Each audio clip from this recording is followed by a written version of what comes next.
आप देख रहे हैं बिग डिबेट और आपके साथ मैं हूं महेंद्र विश्वकर्मा। सरकारी सिस्टम में काम की रफ्तार बढ़ेगी या सिर्फ बैठकों का तरीका बदलेगा?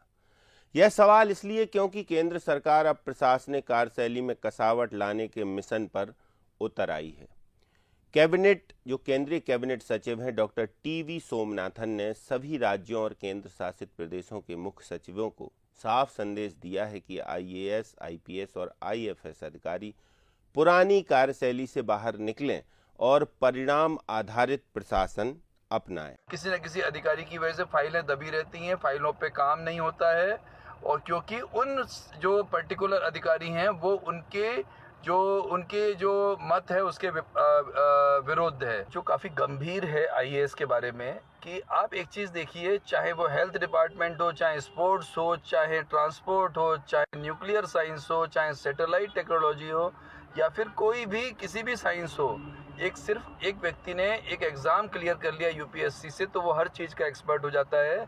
और उस फील्ड के जो एक्सपर्ट होते हैं, चाहे वो शिक्षा विभाग का सेक्रेटरी बन जाए, पीएस बन जाए, तो वो उस फील्ड के जो लोग होते हैं, अधिकारी होते हैं, उनको भी हमेशा ओवर रूल करते हैं और ये कह के कि तुमको उतना नहीं मालूम है जितना मुझे मालूम है। ये इस देश के लिए चिंता की बात है। चलिए चर्चा शुरू करते हैं। कुछ खास पैनलिस्ट हैं हमारे साथ, परिचय आपका करवाते हैं। हमारे साथ दिव्या गुप्ता जी हैं, भारतीय जनता पार्टी की प्रदेश प्रवक्ता हैं। सीताराम पवैया जी कांग्रेस से हमारे साथ हैं और डॉक्टर राजेश जौहरी जी एक्सपर्ट के रूप में वरिष्ठ पत्रकार हमारे साथ हैं। आप तीनों का बहुत स्वागत है। दिव्या गुप्ता जी, केंद्रीय कैबिनेट सचिव ने सभी राज्यों को पत्र लिखा है। अधिकारियों को क्या ऐसा लगता है मैसेज ये जा रहा है कि थोड़ा सा लेट लतीफ़ी हो रही है, लाल फीताशाही भारी पड़ रही है कामकाज पर, या फिर और कोई संदेश देने की कोशिश है कि काम में गति लाएं, बैठकों में समय न गंवाएं?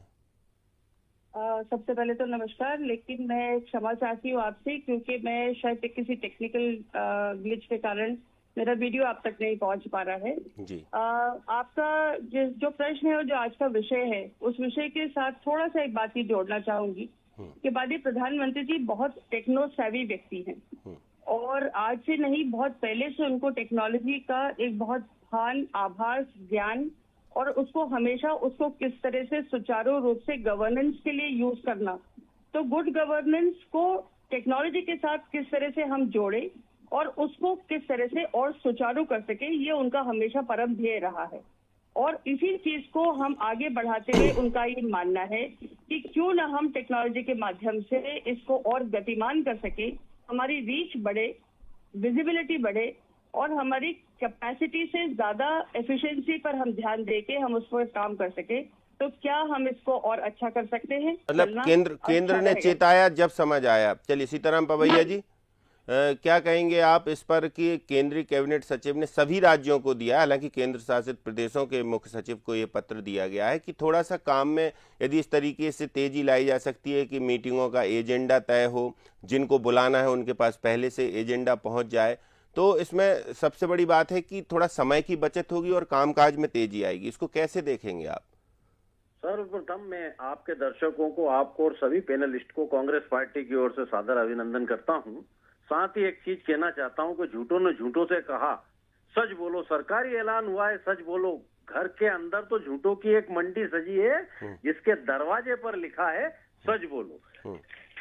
कैबिनेट सचिव डॉक्टर टीवी सोमनाथन जी का एक पत्र, ये पत्र नहीं, ये सरकार का ये फेलियर है, 12 साल का कबूलनामा है कि 12 साल में आईएएस, आईपीएस और आईएफएस को क्या कहना पड़ रहा है। मतलब 12 साल में ना तो कोई ठीक से मीटिंग हो पाई आपकी, 12 साल में कोई अधिकारी ना आपका टाइम से आया, 12 साल में ना आपके किसी अधिकारी ने केवल बेमतलब की वीसी करी, 12 साल से अधिकारी बिना मिनट्स लिखे ही काम कर रहे थे। तो क्या यह सरकार का 12 साल का केवल यह कर रही थी कि आम चूस कर खाते हैं, खाट कर खाते हैं, ये कर रहे थे अधिकारी आपके, या ये कर रहे थे कि केवल बेमन की बात को मनोरंजन से सुन रहे थे? डॉक्टर राजेश जौहरी जी भी हमारे साथ हैं। सीताराम पवैया जी, थोड़ा समय सबको मिल जाए तो थोड़ा चर्चा विस्तृत हो जाती है। जी हाँ। डॉक्टर राजेश जौहरी जी, कैसे देखेंगे आप इस पूरे जो कवायद को, क्योंकि ये जिम्मेदारी तय करने का समय है। या फिर जो समय बर्बाद हो रहा है उस समय का कुल मिलाकर उपयोग करने का ये वक्त है सरकार के पास, तो कोई कोताही नहीं बरतना चाहते केंद्रीय कैबिनेट सचिव। सबसे टॉप मोस्ट पोस्ट यदि देश की कोई होती तो वही, और वो यदि हिदायत दे रहे हैं सभी राज्यों को, केंद्र शासित प्रदेशों को, प्रशिक्षण संस्थानों को, तो इसमें कुछ छिपा हुआ है। देखिए, एक बात तो तय है कि इस देश में जितनी भी समस्याएं हैं और जितनी भी जो लेट लतीफी है, जो लाल फीताशाही है, रेड टेपिज्म है, वो सिर्फ इस ब्यूरोक्रेसी की वजह से, जिसको नौकरशाह भी कहा जाता है। नौकरशाह कहा इसलिए जाता है कि अपने आप को, आज प्रॉब्लम ये है कि आईएएस और आईपीएस जो है अपने आप को शाह से कम नहीं समझता है। शाह का मतलब होता है राजा। अब आप एक चीज देखिए कि स्थितियां ये है कि एक मंत्री से मिलना तो बहुत आसान है महेंद्र जी। आज अपन सोचें कि मिनिस्टर से मिल रहा है तो थोड़ा सा अपन ने फोन वोन लगवाया स्थानीय विधायक से या किसी से भी, और आप मिनिस्टर से मिल लोगे। लेकिन पीएस से मिलना इतना बड़ा वो, और पीएस ऐसे बिहेव करते हैं जैसे राजा होते हैं। आप किसी मंत्रालय के पीएस में जाइएगा, वो मंत्री तो सहज है, मंत्री तो आपको उठ के खड़ा भी हो गया। पीएस बस लिमिटेड बात करेंगे उतनी देर, जैसे पहले जिले इलाही होते थे, जैसे पहले जहापना होते थे, वो स्थितियां हैं पीएस लोगों की। और दूसरी बात ये है कि अगर एक आईएएस आया किसी एक मंत्रालय में, समझ लीजिए स्वास्थ्य मंत्रालय में, उस पीएस का कुछ और नजरिया है और उसके बाद उसने अपने एजेंडा चलाया, और दूसरा पीएस आया उसको वो चीज पसंद नहीं आ रही है, तो कितना भी नुकसान हो जाए गवर्नमेंट का उसे कोई लेना देना नहीं है, वो अपना एजेंडा शुरू कर देता है। और उसके पास डिसीजन की वो पावर है, जैसे आपने अभी कहा कि अपने देश की सबसे बड़ी पावर है कैबिनेट सेक्रेटरी केंद्र सरकार के। तो आज आप एक चीज देखिए कि प्रधानमंत्री के बराबर की पावर है उनके पास। जब चुनाव मॉडल कोड ऑफ कंडक्ट लागू हो जाता है तो प्रधानमंत्री के मुकाबले की पावर हो जाती है। तो ये जो स्थितियां हैं, कहीं ना कहीं अंग्रेजों ने इसको इसलिए लागू किया था, आईसीएस की व्यवस्था, जो बाद में आईएएस, आईपीएस, आईआरएस और ये सब हो गए, क्योंकि अंग्रेजों को इस देश पर राज करना था, उनको इस देश पर रूल करना था, और रूल करने के लिए दमनकारी होना जरूरी है। तो वो जो दमनकारी जो सिस्टम था 1947 के बाद भी, वही का वही सिस्टम हमने अपना लिया, जो कि हमको बचना चाहिए था। हम ये जो तो इस पत्र को कैसे देखे जाए? इस पत्र को सुधार की दृष्टि से देखा जाए? नहीं, इसको यही माना जाए कि देर आए दुरुस्त आए। देर आए दुरुस्त उनको लगा होगा, हाँ, और ठीक किया उन्होंने, जो भी उस सिस्टम को अगर कहीं खराबी है तो सुधारना तो पड़ेगा। तो समय की बचत के लिए ये बहुत अच्छा निर्णय है। ये नहीं, अपडेट हो रहे हैं तो पक्का अच्छी बात है ना, उसमें तो कुछ गलती नहीं है। पर सवाल ये है कि ब्यूरोक्रेट्स, आप सोचिए कब सिरप का छिंदवाड़ा की कंट्रोवर्सी हुई, तो उसमें आपको बताएं कटघरे में खड़ी हो गई सरकार और जिम्मेदार उसके लिए था ब्यूरोक्रेट।